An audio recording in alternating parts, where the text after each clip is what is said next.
حضور علیہ الصلوۃ والسلام تشریف فرما تھے اور فرمانے کیف بکم اذا فسد فتیانکم وطغى نساؤکم، اس وقت تمہارا کیا حال ہوگا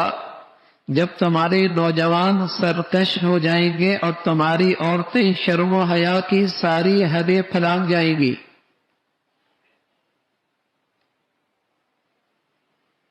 تمہارے نوجوان سرکش ہو جائیں گے اور تمہاری عورتیں شرم و حیا کی ساری حدیں پھلانگ جائیں گی۔ کہنے لگے ان ذالک لکان یا رسول اللہ، یا رسول اللہ مسلمان معاشرے میں ایسا بھی ہوگا؟ آپ نے فرمایا نعم اشد منہ، معاملہ اس سے بھی آگے ہوگا۔ اور پھر فرمایا کیف بکم اذ لا تأمرون بالمعروف ولا تنہون عن المنکر، جب تم نیکی کی طرف نہیں بلاؤ گے اور برائی سے نہیں روکو گے۔ جن کی گھٹی میں یہ بات پڑی ہوئی تھی،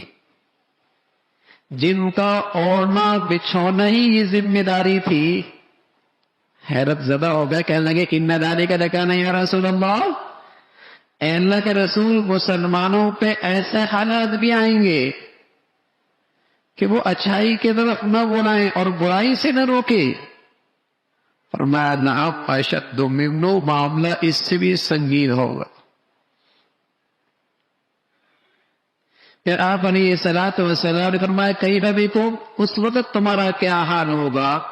اذ تأمرون بالمنکر وتنہون عن المعروف،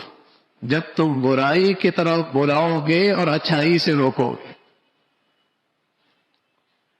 ان کے تو دماغ کے کسی خانے میں یہ بات آ ہی نہیں سکتی تھی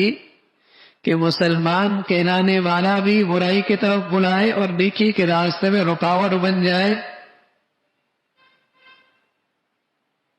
ایسی مبارک فضا پائی تھی جہاں ہر شخص کی زندگی کا حصہ تھا برائی سے روکنا، اچھائی کی طرف بلانا۔ جب انہوں نے یہ سنا کہ مسلمان معاشرے سے بھی ایسے لوگ اٹھیں گے جو برائی کی طرف بلائیں گے اور اچھائی سے روکیں گے، اللہ کے حبیب صلی اللہ علیہ وسلم تو اپنی نبوت کی آنکھ سے دیکھ رہے تھے کہ مسلمان کہلانے والے نام کے بھی مسلمان، پتو شماری بھی مسلمان، رسم و رواج کے لحاظ سے بھی مسلمان، محفلوں میں بھی مسلمانوں کی، اٹھنا بیٹھنا بھی مسلمانوں کا، لیکن کام کافروں والا کہ برائی کی طرف برائی اچھائی سے روکیں۔ اللہ کے حبیب صلی اللہ علیہ وسلم پر نبوت کی آنکھ سے دیکھ رہے تھے کہ ایسا دور بھی آئے گا کہ نام بھی مسلمانوں کا تھا، مرتب شماری میں بھی مسلمان، ان کی پیدائش اور موت پر ساری رسمیں بھی مسلمانوں کی، لیکن اس کا کام اللہ کے دشمنوں کے کہ وہ برائیوں کو فروغ دیں گے اور ان کی دولت، ان کے وسائل، ان کی صلاحیتیں، ان کے عہدے، ان کے مناصب، ان کی قوتیں، ان کی طاقتیں اللہ کی دشمنی پر، اللہ کی نافرمانیوں کو پھیلانے میں لگ جائیں گے۔ کہ یا رسول اللہ ان ذالک لکان یا رسول اللہ، ایسا بھی ہوگا؟ تو آپ علیہ الصلوۃ والسلام نے فرمایا نعم اشد منہ، معاملہ اس سے بھی آگے ہوگا۔ نہ صرف یہ ہے کہ مسلمان کے لانے والے برائی کی طرف بلائیں گے، نہ صرف یہ کہ مسلمان نیکیوں کے راستے میں رکاوٹ بن جائیں گے، خیر کے کاموں میں رکاوٹ بن جائیں گے، نیکی اور بلائی کے راستوں میں رکاوٹیں ڈالیں گے، اپنا اختیار، اپنی طاقت، اپنی قوت، اپنے وسائل، اپنے عہدے اور اپنے مناصب، ان کا استعمال مسلمانوں کو نیکیوں سے روکنے کے لیے استعمال ہوگا، بلکہ معاملہ اس سے بھی سنگین ہوگا۔ اور آپ علیہ الصلوۃ والسلام نے فرمانے لگے کیف بکم، اس وقت تمہارا کیا حال ہوگا ان رأیتم المنکر المعروف والمعروف المنکر، اس وقت تمہارا کیا حال ہوگا جب تمہارے نظروں میں برائی اچھائی بن جائے گی، جب تمہاری نظروں میں برائی اچھائی بن جائے گی، گناہ نیکی بن جائے گی، گناہ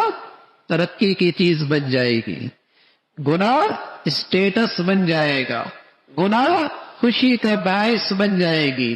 گناہ تمہاری شادیوں بیاہ کے اندر تمہارے لیے جسے کہیں کہ انجوائے اور خوشی کا موقع فراہم کرنے کی چیز بن جائے گی۔ جب گناہ ہو تو تم زندگی میں لذت لینے لگ جاؤ گے۔ کیف بکم اذ رأیتم المنکر المعروف، جب گناہ تمہاری نظروں میں اچھائیاں بن جائے، والمعروف المنکر، اور معروف منکر بن جائے اور گناہ نیکیاں بن جائے، گناہ نیکیاں بن جائے اور نیکیاں گناہ بن جائے، یہ معاملہ بھی آئے گا۔ اور میرے عزیزو، یہ وہ سطح ہے معاشرے کی جہاں ایمان بھی سلب ہونے لگتا ہے،